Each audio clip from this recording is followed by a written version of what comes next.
kerusakan kita ini kan sudah begitu parah. Andil terbesarnya melakukan kerusakan ini adalah perannya partai politik.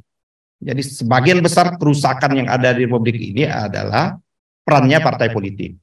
Nah, oleh karena itu ada dua pertanyaan yang itu atau beberapa pertanyaan komitmen. Kita anggap bahwa tadi apa yang dikemukakan oleh Prof tadi ya.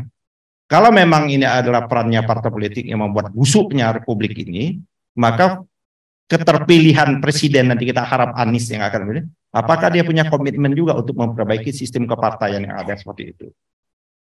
Apakah dia juga punya komitmen memperbaiki sistem pemilu yang sekarang ini yang terjadi ini?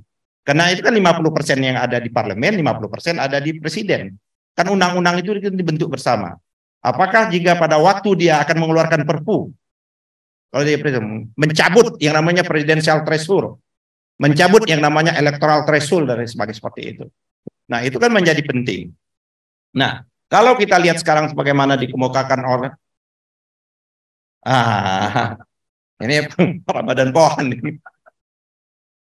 Nah, kalau kita lihat yang sekarang ini adalah pemilu sekarang ini berbagai macam analisis tadi memang masih ada hambatan juga menurut saya Anies ini seperti itu. Di samping apa yang dikemukakan oleh saudara Denny tadi, samping ada persoalan juga saya bilang. Karena KPU ini kan tidak netral.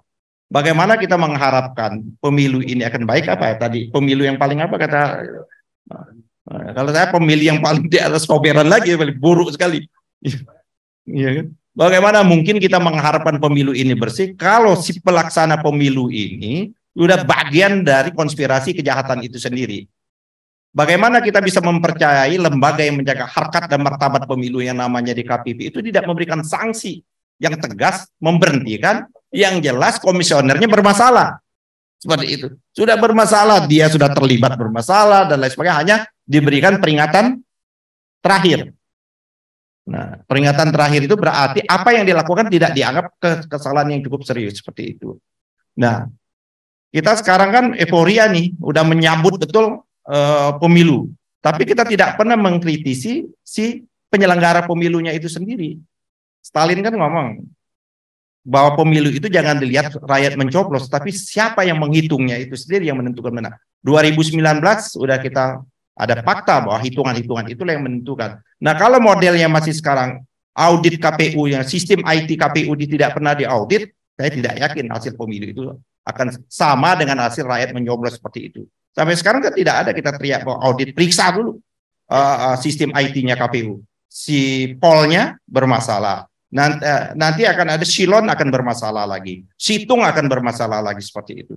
Nah, oleh karena itu menurut saya yang paling penting ini bagaimana kita menjaga pemilu ini menjadi lebih bersih dan lebih baik. Karena apa yang dikemukakan oleh Prof Antoni, apa yang dikemukakan ini kita kan nggak jalan buntu.